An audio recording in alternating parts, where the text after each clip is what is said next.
Okay, to imagine this for a second. A world where management, it wasn't really something you studied, not a skill you learned, not a system you designed. It was just, well, a knack, you know, like some kind of natural talent, a divinely bestowed gift someone was just born with. What did that even mean for how work got done? And maybe more critically, for the people doing the work. Today, we're going deep, back to a time when that really was the common view. And we're going to explore how this really revolutionary new approach came about, one that put the human mind, its potential, right at the center. We're talking about Lillian Gilbreth's work, The Psychology of Management. And this book, it's not just history. It laid out principles that honestly still echo today in how we think about efficiency, performance, the whole structure of work. So our mission here, to pull out the key insights, the really important bits from Gilbreth's text, give you a shortcut, really, to understanding the psychology behind scientific management. We'll dig into some surprising stuff, maybe have a bit of fun with it, and help you see what was so, well, radical about these ideas back then. Let's get into it. It really is striking, isn't it? Because traditionally, management was seen more like an art, something you picked up through, observation and practice. Very few people genuinely believed there could be a teaching science of management. The idea was you watched, you tried things, maybe failed a bit, but it wasn't codified. It was almost, like you said, a knack born in you. Either you had it or you didn't. So, less structure, more instinct, almost magical thinking. But then scientific management comes along, and it doesn't just suggest things. It demonstrates that the best management actually relies on laws, determined, teachable laws. That's huge. A complete paradigm shift. What was Gilbreth's core argument driving that? Her big point, the thing she really pushed, was that successful management puts the emphasis on the man, not on the work. That was a fundamental reorientation. Okay. The thinking was you get the best efficiency by modifying the equipment, materials, and methods to make the most of the man, the human mind. That was the controlling factor. Suddenly, the person mattered most. Right. Not just what they produced physically, but their mind, their capabilities, how the system supports them. Exactly. It considers their mental state. Which is pretty interesting, especially given the stereotype of early scientific management just being about, turning people into machines. That's a common misconception. If the focus is on the man, their internal world counts. Which makes me think of what Gilbreth called the battle of the words. How old terms just carried the wrong baggage. Like management itself or task. Yeah. Can you unpack that a bit? Why was language so important? Oh, it's a brilliant point she makes about psychology. The old idea of management just came with this fringe of associations. Things like brute force or cunning, maybe even artifice. Right, negative stuff. Exactly. And people couldn't easily shake those old ideas even when faced with this new scientific approach. It's like trying to pour new wine into old bottles. The old meanings just taint the new concept. Yeah, I get that. And task was similar. It sounded like burdensome employment, just toil. But in scientific management, a task was specific, precisely defined, scientifically determined, and crucially, achievable. Ah, achievable. That's key. Yes, reframing work. Not endless drudgery, but a series of clear, manageable challenges you could actually win. That's fascinating about language. It's not just about the words, is it? It's about the mental models people had. So ingrained, you almost had to rename things for the new ideas to stick. She really understood the power of naming, yes. Which leads us nicely into her framework of management types, kind of showing the evolution from knack to science. She laid out 3 stages. She did. First, you've got traditional management, sometimes called initiative and incentive, or even primitive. Great. This was just marked by, vagueness, lack of standards, very little science involved. Okay, the starting point. Right. Any development was often just accidental. Maybe a strong foreman figured something out. Then comes transitory management, the interim stage. Yeah, that's the stepping stone. Gradual improvement. Some scientific bits start creeping in, but often kind of haphazardly. Not a unified system yet. A work in progress. Exactly. Change takes time. And then the goal, scientific management, also called ultimate measured functional, the Taylor plan. And what's really telling is that measured functional is seen as the most descriptive name. Measured functional. Yeah, it highlights that this isn't just tweaking the old way. It's a definite plan, built on scientific analysis, operating according to known, formulated laws. It's a whole different animal, really, founded on measurement. So let's dive into that. Scientific management. What are the absolute core pillars. You mentioned functionalization and measurement. Let's start with functionalization. What is that exactly? Functionalization, in essence, is the principle of confining each person's work to a single leading function. Single leading function, so specialization. Radical specialization, you could say, but with a clear purpose. Eliminate waste, make the most of expertise. Okay, and this sounds like a direct answer to that poor, overburdened traditional foreman. Gilbreth paints a picture of someone expected to be a master of everything. Multiple trades, discipline, costs, union stuff. Oh, absolutely. It was an impossible job description. Dr. Taylor pointed this out, too. A foreman needed brains, education, technical skill, tact, energy, honesty, judgment, health. The list goes on. Wow. But these capable people were often stuck doing routine clerical work someone else could easily do, wasting their talent. And psychologically, Gilbreth notes, the kind of person good at one duty might be totally wrong for another. Discipline versus, say, technical skill. Creates internal conflict, inefficiency. Massive wasted energy, yes. The scientific management spots this and says, let's specialize intelligently.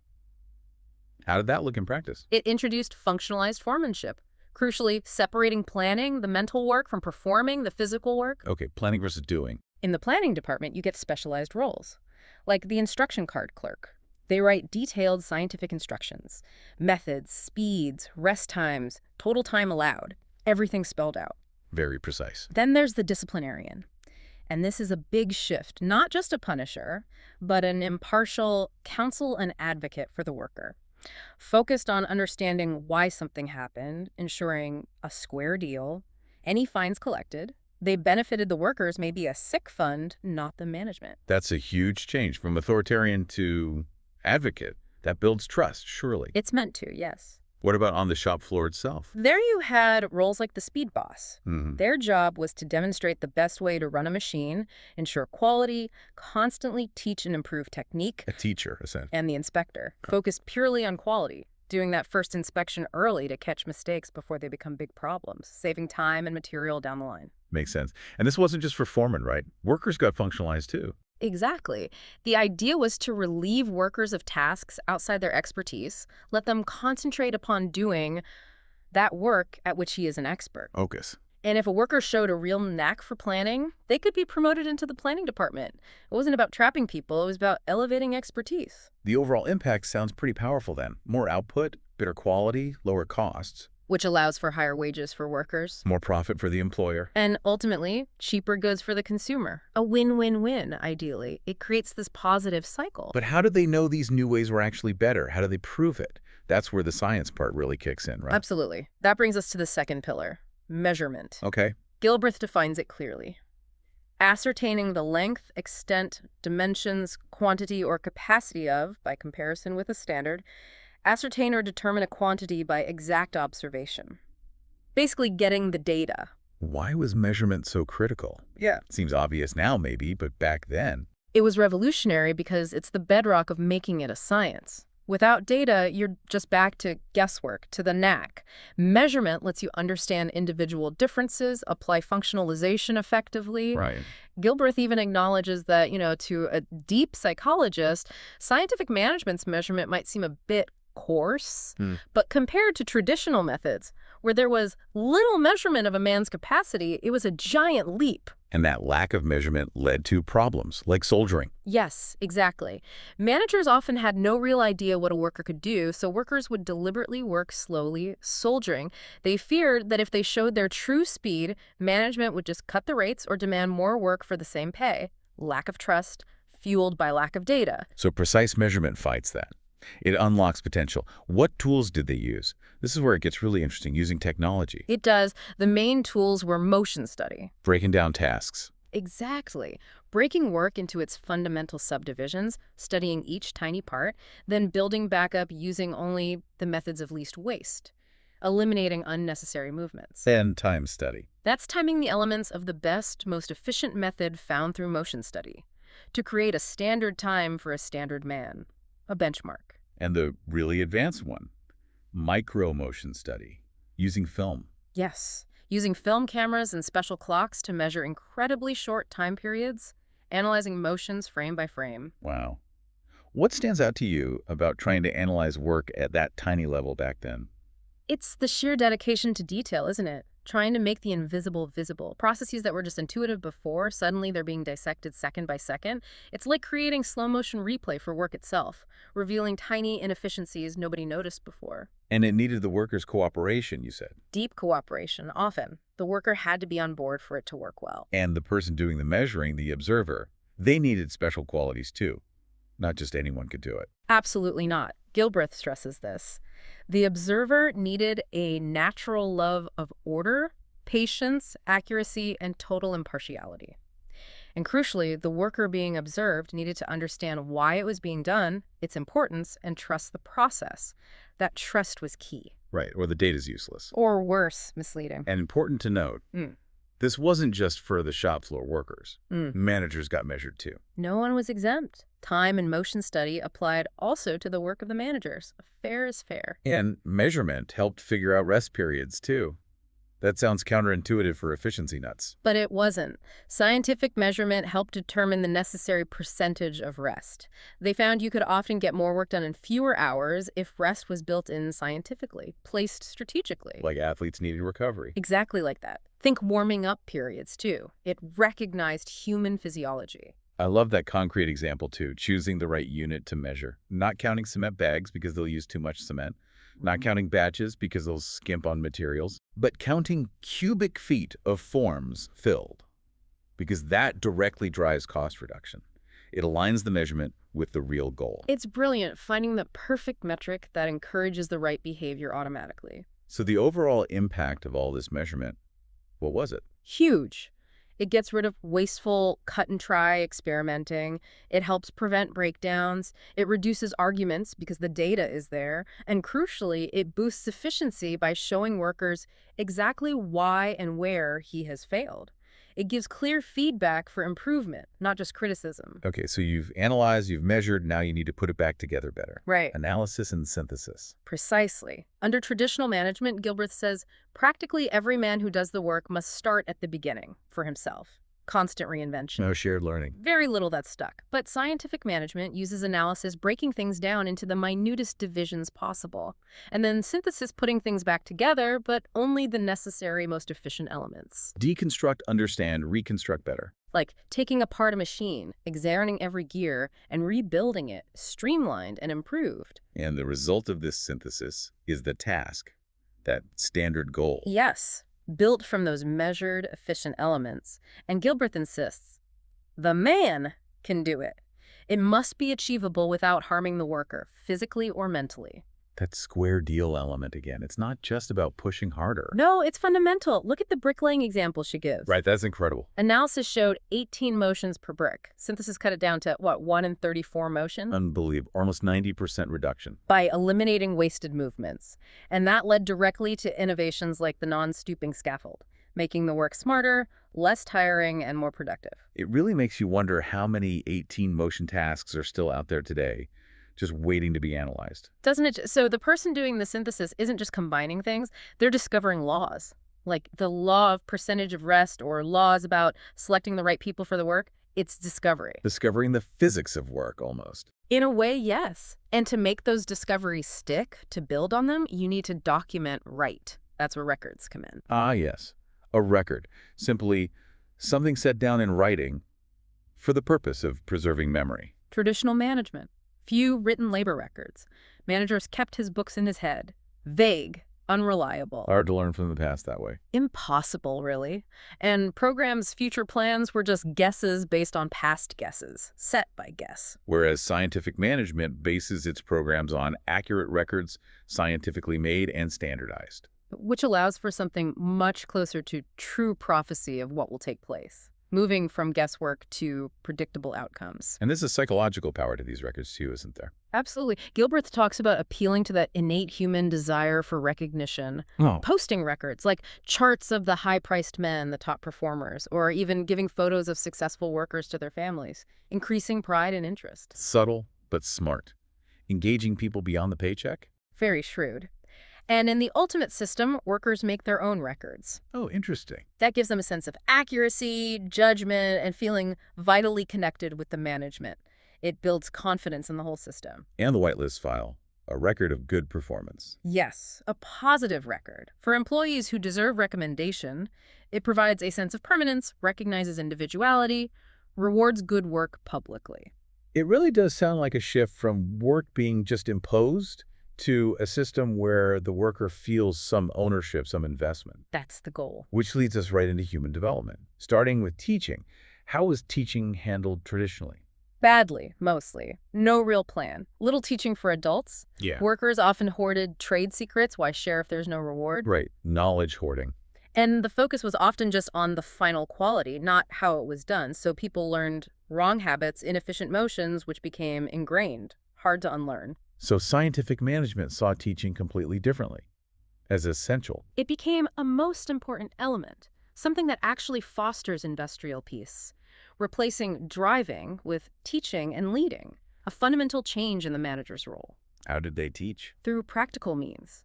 Those instruction cards clear, direct, object lessons models, maybe even films, and direct demonstrations by skilled teachers. And the psychology of learning was key here too. Habit formation. Crucial. Gilbreth quotes William James. An acquired habit is nothing but a new pathway of discharge formed in the brain. Scientific management aimed to consciously form good habits. The sequence was critical. 1. Right motions first, get the technique right. 2. Speed second, build speed on the correct foundation. 3. Quality improves naturally as a result. That makes sense. Technique before speed avoids ingraining bad habits. Exactly. And while learning the standard method takes concentration at first, once it becomes habit, it frees up mental energy, allows for invention and mental advancement. Your mind isn't bogged down in the routine. And she even mentions rhythm and aesthetic pleasure. Yes. Prescribed efficient motions done repeatedly can create a rhythm, make work less tiring, maybe even enjoyable in a way. Transforms the experience. And teaching develops imagination, judgment. Develops constructive imagination, she says, using old experiences to build new ideas. Yeah. And it speeds up getting good judgment, which used to take years of just plugging away. It also uses imitation and emulation cleverly. Yes, it provides clear standards to imitate. And that leads to emulation, healthy competition. With others, with yourself, or just against the standard, fosters ambition. And that point about pugnacity. Yeah. Redirecting competitiveness. That's fascinating, isn't it? Taking that natural human drive to fight or compete. Yeah. And instead of letting it turn into conflict between workers, you redirect it against the work. Seeing a big task as a challenge to win out against makes it a game. Turning conflict into motivation. Precisely. By providing good ideas, interests, habits, discipline, it aims to strengthen the will of everyone, aligning personal drive with the organization's goals. And the vision extends way beyond the workplace, doesn't it? Schools teaching dexterity, vocational guidance from birth. A truly holistic, lifelong view of development, finding the right path for everyone. Amazing ambition. Now, complementing the teaching, you need motivation. Incentives. Yes, an incentive, that which moves the mind or stirs the passions. Motive, spur, the driver. And traditional management really messed this up, according to Gilbreth. Big time. Rewards were unstandardized, often negative fear-based, not personal, not guaranteed, not prompt. A recipe for disaster. And punishments, often arbitrary personal, leading to resentment, mistrust, and that soldiering we talked about. A psychological mess. So scientific management flips this. Incentives are constructive. Yes.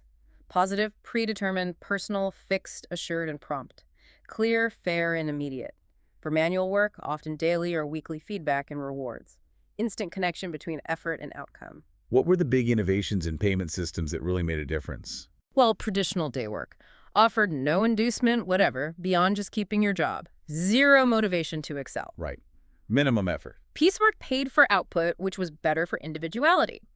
But if rates weren't set scientifically, managers would cut them if workers got too fast, destroyed trust completely. Yeah, that's a killer. Older attempts like gain sharing or premium plans often had flaws. Rewards felt too far away or weren't based on science. And profit sharing, while having good cooperative ideas, often lacked individual recognition. The link between one person's effort and the final profit share felt weak, remote. So the real breakthroughs came from Taylor, Gaunt, Gilbreth herself. Those were key. Taylor's differential rate piecework was seen as the ultimate. A higher rate for hitting the standard perfectly and fast, a lower rate if you didn't. Simple, stark, but appealed to a sense of justice. Pay matches effort precisely. High stakes. Then Gaunt's task work with bonus. This was maybe more humane. It guaranteed a basic living wage while you were learning, plus a bonus once you hit the scientifically set task standard. Security and incentive. Good for learning. That sounds more encouraging. And Gilbreth's own three-rate system. A minimum day rate, a middle rate for following the exact method correctly, rewarding learning the process, and a high rate for hitting the target time and quality. Very nuanced, rewarding skill progression. And underpinning all of these was the square deal. Fairness was built in. Absolutely critical. If a worker missed their bonus, it was always investigated. Was it the worker's fault?